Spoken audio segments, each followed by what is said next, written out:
the Google search term "can't sell house" is like at an all-time high. And if you recall, from my old timers, from guys who go back quite a ways, there's an old video I did like 3 years ago. It got like 3.5 million views on TikTok, and a whole bunch of hate, because I told a bunch of landlords, I told them the truth. I said, listen, I'm speaking as a former landlord myself. I've owned multiple doors in my lifetime, and I'm not in it because the numbers don't support this, not what's going on. This was 3 years ago I was telling guys this. 3 years ago I mentioned, hey, you may want to consider an exit strategy and kind of go out on a high note. You never take a loss by taking a profit, right? That's how it works. So go out on a high note. I mean, who cares if somebody bleeds the last 2% out of something like that? Dude, leave some meat on the bone. But, a bunch of people didn't take my advice on this one. Those who did, they're not stuck in this mess now where they're trying to figure out how to sell a house that has a $6,000 mortgage on it that they can't rent for $2,500. And those numbers are coming down because, dude, you priced Americans out. Americans have been priced out. It's so many Americans now, particularly young people, because that's usually who is doing most of the majority of the renting, at least early on, right? While they try and save some money to buy their own place or build their own place or whatever. And look at what's gone on here. The numbers are so out of whack with incomes. And they have been. This was, again, remember 3 years ago I was talking about this, that you were too far outside of the market. That most of the landlords were pricing things so far outside the market that, dude, there's no way to sustain that. People can live on credit cards for a little while, but eventually the credit cards are going to run out. And, people they can double up on a roommate. They can do a lot of different things, but that only goes for so long. Sooner or later, people's incomes are just not going to support any of this. And of course, on top of that, you've got a whole bunch of people now that are being laid off. They're saying it's because of, AI. It's not AI, dude. It's just they're importing a bunch of cheap labor from other countries. And yeah, so I mean, this is becoming a big issue now. It's starting to actually come home to roost, and it's yeah. I mean, I would tell you this, man. In fact, I said it 3 years ago. If you could fire sale it and get out, man, get out. You're better off. But now some of you are trapped. You're trapped in these positions where you've got these houses that are not worth anywhere even close to what you paid for them, and you can't find an actual buyer, and there's nobody can afford the rent on it. So now you're gonna have to either eat the rent, eat the loss, so rent it out for $1,400 a month, which is probably what it should be renting. In some cases, $900 a month, realistically, just to keep somebody in there to pay the taxes on the place.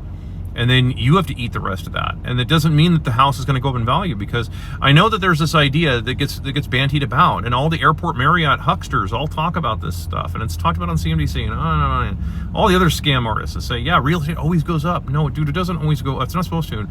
Any kind of market isn't supposed to just perpetually go up forever. That just means your money's being devalued. Your currency's being devalued. You're debasing your currency. That's all that means. So, yeah, I mean, for those of you who got out, congratulations. For those of you that are still stuck in this, trying to figure out how you're going to make this work, well, you can either take the losses and pray to God that maybe in the next 10, 15 years or so, they print enough money to offset your losses, which means that you didn't really do anything. All you had was just 10 years of stress for no real good reason. Or you just take the keys back to the bank and you drop them off and say, here you go. Not my problem anymore. Sorry. And I predicted that was going to happen too. And again, this old video 3 years ago, you have to scroll way back in TikTok.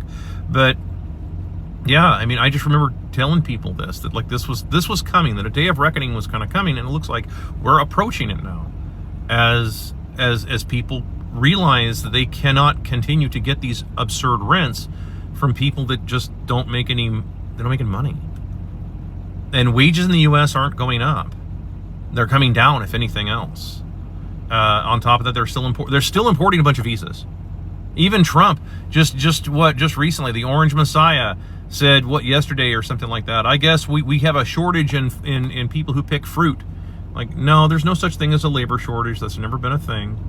I said that for years and years and years now. There's no such thing as a labor shortage. That's not how that works. You need to pay more money. we can't, then the prices will go. I don't really care. I don't care if bread goes to $800 a loaf, man. You know, like this is the problem when you destroy a currency. This is the problem.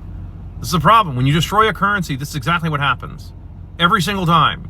When you debase a currency, you get this madness, this here. No, so the best thing that you could hope for, like I said, I've said so many occasions, and for anybody who's followed me recently, you know what I've been saying. Dude, a Weimar Republic scenario where it hyperinflates from the bottom up is a best case scenario for the US. Right now, it still looks like we're going to try and do this top-down thing where we try to save all the billionaires. Keep the billionaires from going super broke, you know, which is what they should be doing. They should be all going hyper broke. The banks should be calling all their loans. You know, the bondholders should be saying, dude, your companies aren't worth any of this. You're way beyond book value. So we want our money back. Everybody should be doing that right now. And, you know, I mean, like this is the music slowing, right? This is the music about to stop, and you're going to have millions upon millions upon millions of people trying to fight for like 8 chairs. So, you know, prepare yourself accordingly.